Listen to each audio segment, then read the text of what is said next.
Normally, ang kinakanta po nila yung una, pakisabi ko, Song of Creation. Pero nung mamatay na ang Panginoon Jesus, muling nabuhay, umakyat sa langit, naupo sa kanan ng Ama, ikanta na po sila, ang tawag ay Song of Redemption. Pakisabi ko, Song of Redemption. Kaya kumakanta ng kanta, you worthy to take the scroll and to open its seals because you were slain. Sino ba yung namatay? Sino ba yung tigis na kanyang dugo? With your blood, you purchased for God persons from every tribe and language and people and nation. Wala akong duda, Panginoong Jesus po yun eh. Kaya kanina ang sinasamba ay ang Diyos lamang doon sa... Pero pagdating sa verse 14, nakalagay, to Him who sits on the throne and unto the Lamb. Makita po natin yung verse na yun. Kasi importante na susundan po natin yung mga talata. Sapagkat yung pong pag-uusapan natin na gano'n ang salita ng Diyos.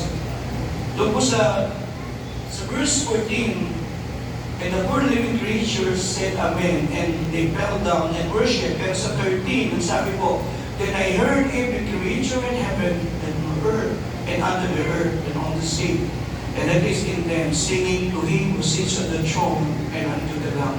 Tingin po kay Pastor Joey. Kaya yung mga nagsasabing si Jesus ay hindi Diyos, sabi ko, baka hindi nabasa yung talata rito.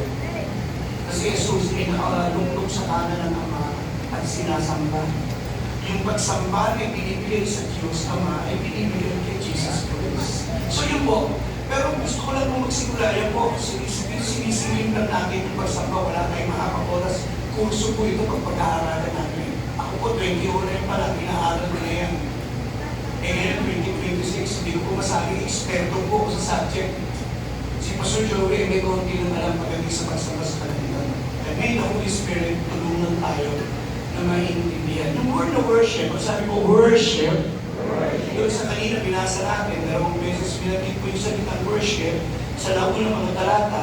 Doon kanina binasa natin sa verse 10, they fall down, chapter 4 yun, and worship. Tapos sa chapter 5, verse 14, nakalagay, and fell down and worship. Yung pong worship doon, sa Greek, ang salita po ay proskuneo. Sabi po, proskuneo.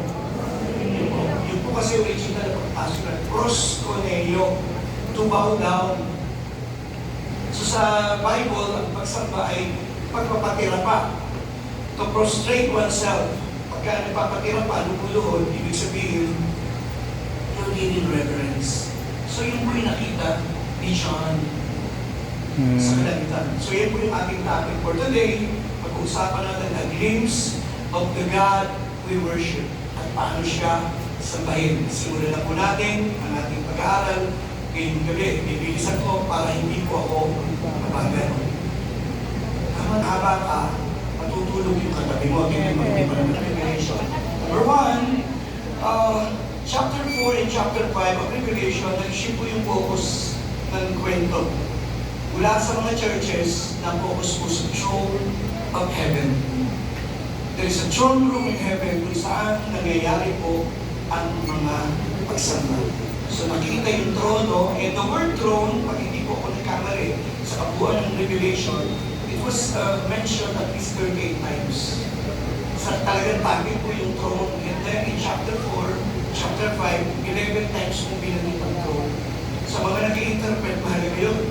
Sapagkat yun po ang pinaka-focus ng pinag-uusapan nung salita po ng Diyos. So the word throne was repeated at least 11 times in Chapter 4 and in Chapter 5. But of course, yung vision mo ni Pastor Joey, yung vision ba ni John, hindi lang po siya naka-vision nun.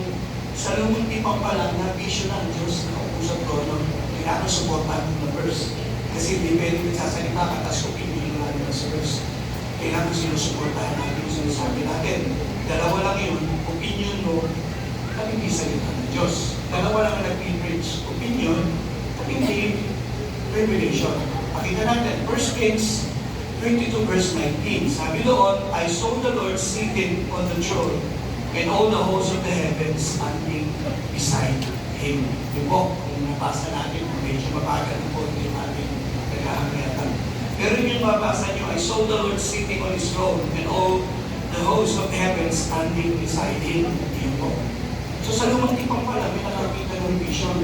Ang popular na vision ay Psalm 47 verse 8. Sabi po, God sits on His holy throne. Pag sabi po, holy throne. Binabasa ko yung verse para patunayan sa atin yung tingin ko kay Pastor, yung vision ni John ay sinusuportahan ng lumang tipan. Ibig sabihin, okay, tama na din nakita niya. At yung famous na Isaiah chapter 6, di mo ba, sabi doon, Isaiah 6 verse 1, I saw the Lord sitting upon the throne high and lifted up. Kaya yung unang limit kanta natin, I see the Lord seated on the throne. Yun. Mamamaya na po tayo kumanta. Kasi kung ubus mo yung oras ko, mahahaba po ako. So, importante lang po yung makita natin na yun pala yun. Nakita ni John yung vision ng trono. And they provide, ito po, personal ko po ito, itong Revelation chapter 45, provide one of the clearest biblical vision of God is. Itong makikita sino ang Diyos. Paano siya sinasamba? Anong tamang magsamba? So yun po yung ating pag-usapan ngayon. Alam mo po na mga worshiper po kayo rito, mga worship leader, matatagal ng pastor, pero paintulutan niyo po ako na tayo pa paano i-purify natin yung values about how we worship. Yung prayer mo gawa, Panginoon, madagisay, ma-purify pa ang aming mga pagsamba po sa iyo. Hindi po ang sabi ng isang author next time. Sabi po ron, our knowledge of God must be accurate for our worship to be accurate and pleasing to them. Kung gusto po natin maging accurate, makapangyarihan ng padala ang ating mga pagsamba, ang sukatan natin, ang tatanong natin, at sa salita ng Diyos yan. Ang parang ba ng pagsamba natin nakaalahin sa sinasabi ng salita ng Diyos. Kaya nga po, hindi ini-invento ang pagsamba. Kaya po kay Pastor, ang pagsamba po, revelation ng Diyos. Pagka sinasabi ko, there's no such thing as my way of worship and your way of worship. Wala akong gano'n. Ang isa lang pagsamba, yung pagsamba gusto ng Diyos. I wanna hear an amen. Yun lang po yung tama. Iaalay mo lang, hindi mo invento yung pagsamba at pagagandahin mo hindi po. Ang pagsamba, kung anong sinabi ng salita ng Diyos. Someone once said, from ideas about God are the foundation from which the polluted waters of idolatry flows. Ito ang dahilan. Pagka mali yung ideal natin patungkol sa Diyos, ang po ay lumaki sa isang relihiyon ng maraming Diyos. May malaki, may maliit, iba ay masukat, iba ay madami, inuposisyon, ilagay ng ilaw, iba ay mapangalan, isang ganito, isang ganito. And I thought, lumaki kasi ako ng gano'n eh.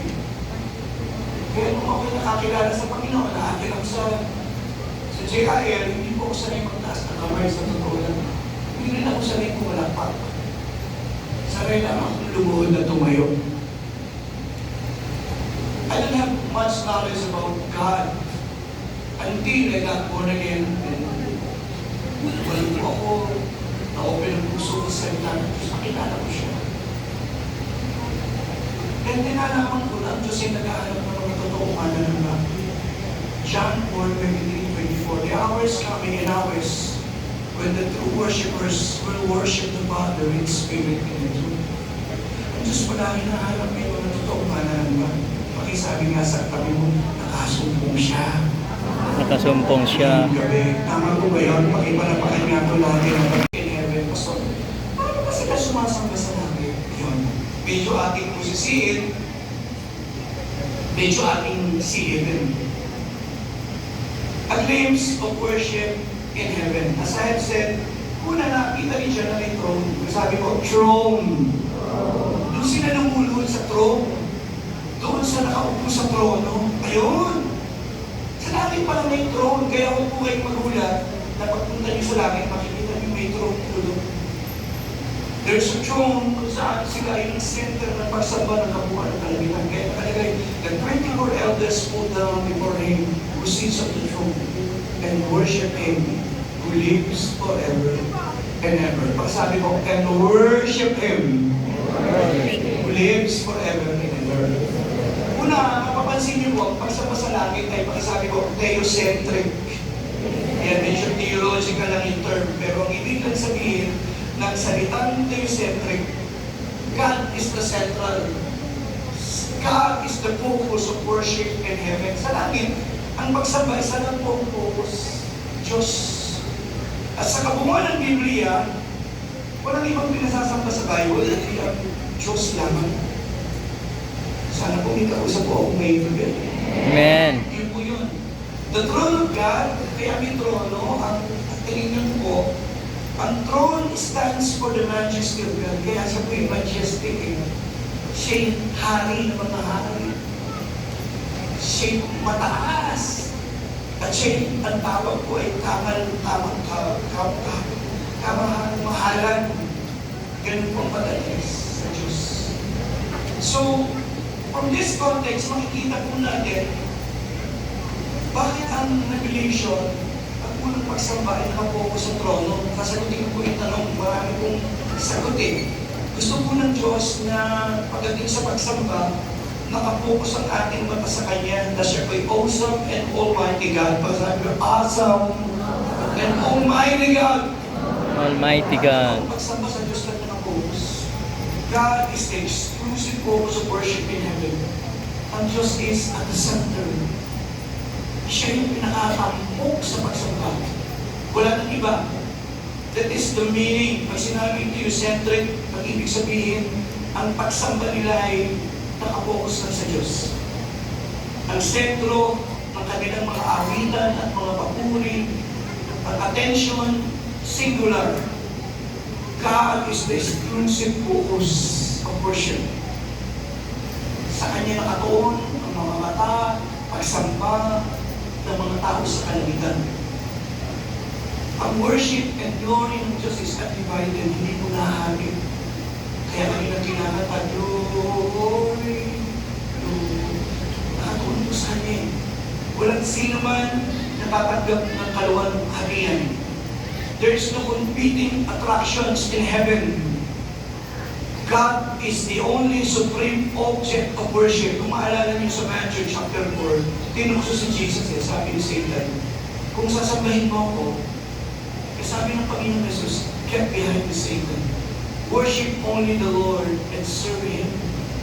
Kaya kahit tumawid ko kayo ng bagong tipan at pag-aralan niyo ang katuroang ito, ang Panginoon Jesus lang, ang Diyos lamang, ang sentro. Kasi po ang Book of Revelation, medyo ibigay po ako ng ilang side comments. Pinag-uusapan din po niya yung worship sa Bise o sa Antichrist. At kaibahan, sa chapter 13 yung mga tao doon, sa pilitang tinatatakan, sa pilitang pinasasamba. Hindi po ganun gusto kong pagsambay. Ang totoong pagsambay kung saan loob mong ibinibigay. Wala kong pwedeng pumiling sa'yo. Kaya nung sila Cedric, Meshach, Abednego, hindi lungod dun sa Diyos-Diyosan. Tinayaan nila yung kanilang buhay. Sabi niya kung hindi ka piniligtas ng aming Diyos, hindi okay din. So when we talk about worship, ang worship po ay, ito po ay theocentric. Pag sinabing theocentric, next slide, bibilisan ko lang. A worship in heaven is theocentric. Ang ibig sabihin po, God defines worship. Sabi sa katabi, God defines worship. Ang Diyos po ang masasabi kung paano siya sasambahin. Kaya pakisabi ko, revelation. Revelation. Ang revelation kung paano sasambahin ng Diyos ay ang salita ng Diyos. Hindi kayo invento ng ibang paraan para sambahin ng Diyos. Wala pong ganun. Kaya sabi ng Panginoon, worship in spirit and truth. Anong truth? Salita po ng Diyos. Ang salita ng Diyos ang siyang magiging sumata natin kung ang ating pagsamba. Ang Diyos lang po ang pwedeng mag-define at magsabi kung paano siya sasambahin. Pangalawa, God directs worship. Ang sabi ko, directs worship. Direct worship. Dinidirect ng Panginoong Diyos ang pagsamba. Ang worship ko ay dinidirect sa Diyos backward. Ang worship ay binibigay sa Kanya. Sinasamba siya doon sa kanyang throne. And worship is response-driven. At ang Panginoon Diyos, tinatanggap niyo po yung worship. Ang unang pagsamba ko sa Bible ay mga kapatid eh. Si Cain at si Abel, hindi ko tinanggap ng Diyos ang pagsamba niya. Si Cain, pero tinanggap ko niya ang pagsamba niya. So, naalala ko sa gate, may engaging po ako ng worship to dishonor God, doon po sa Malakay, ulit aklat. Nagagalit ang Diyos, that is Malakay chapter 1, 5, 6, 7, 8. Sapagat yung mga priest, alam po nila kung ano dapat ihandogin. Hindi ka pwedeng maghandog ng pilay, bulag, may pansin.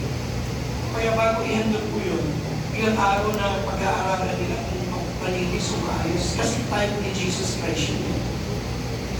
Nagalit ang Lord, sabi niya, bakit mo pinahandogan ganito mga handog? Sabi niya, ihandogin niyo nga yan sa inyong maganda kapag siya matutuwa sa inyo. Yung may worship that is praises God, hindi yung pinakamainam ang binigay nila sa Diyos.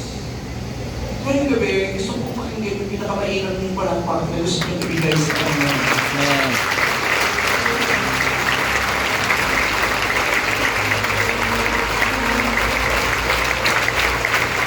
Tatin po yung Diyos na nakaupo sa kalangitan. Magkaisa nga po tayong pumalakpak sa isang Diyos.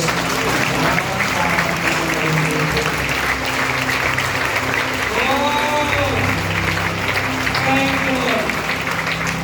Thank you, Lord.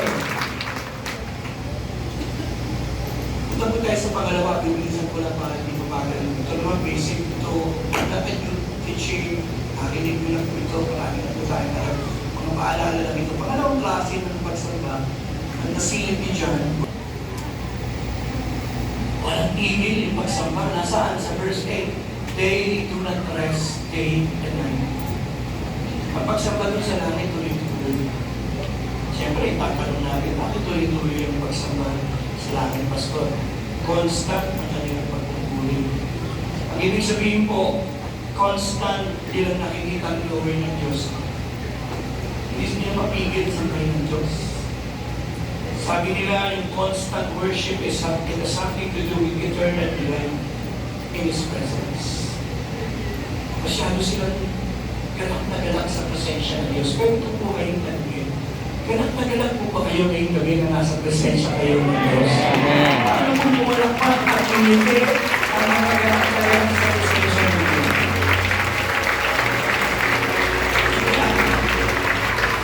Listen, in heaven, yes, and I never stop giving you praise. Isang lyrics na awit. And I cry, holy, holy. Dito ko po kinuha lahat ng lyrics na yan. To the Lord God Almighty. And I give glory, glory, glory. For you alone. Tapos din po, I bow down and worship, or less than like you. I bow down in worship in all of you.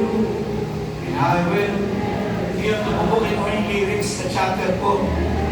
Lahat ng lyrics ng awit, dito mo makikita. Sabi ko po sa inyo, 2009 parang nagtuturo na ako ng worship sa heaven. Hanggang ngayon, 2026. Kakapraso pa lang yung aking alam, makapagandun na lang ako sa langit, saka ako maintindihan yung pagsamba ng lubos-lubosan. So worship in heaven ay endless. There is endless praise. Subukan ko po kung gaano kahaba yung sigaw na kaya natin isigaw para sa Panginoon ngayong gabi. Tumingan mo kayo matagal. Kasi yung pinakamahabang praise, titingnan ko. 1.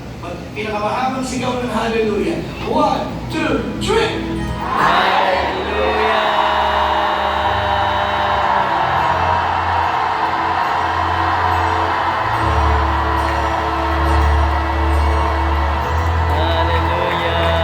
Yung pinakamahaba po, bibigyan ng jacket ni Marlon. But in heaven, ang kanilang pagpupuri, walang humpay! Walang tingin! You know the good thing?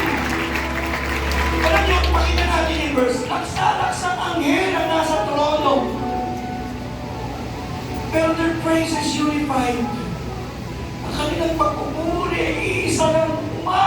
nakalingaw sa langit.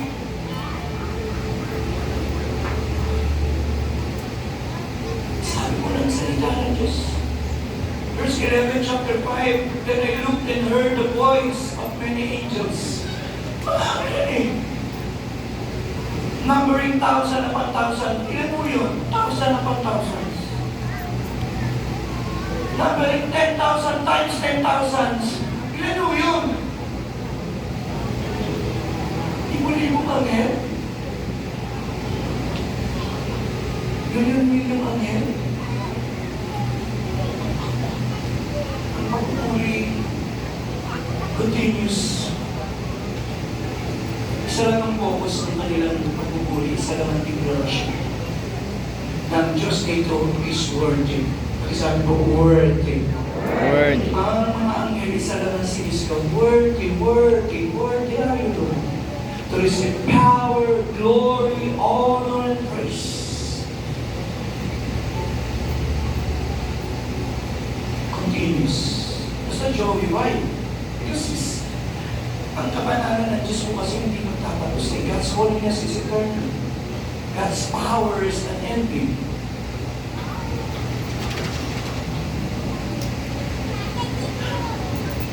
Siguro doon na lang natin maintindihan pag nasa langit na tayo. Continuous worship, next slide, shows depth of the devotion. Unified worship shows the breadth of agreement.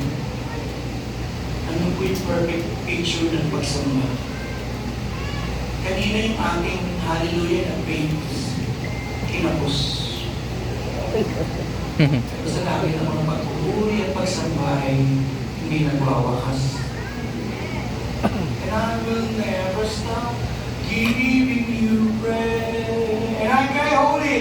And I cry holy, holy, holy to the Lord God Almighty. And I give glory, glory, glory for you.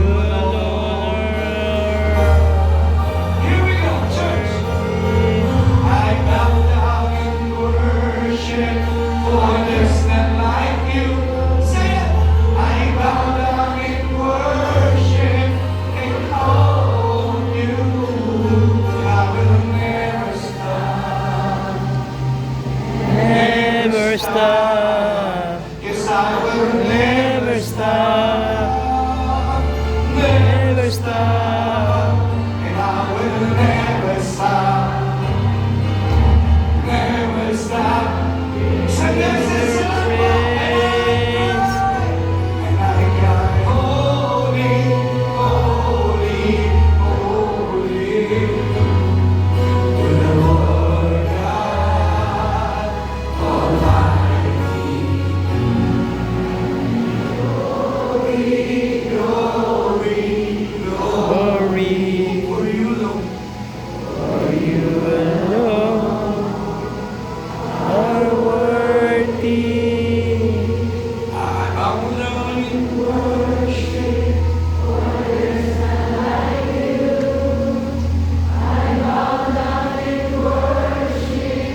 In all of you, I will never stop. Never stop. Never stop.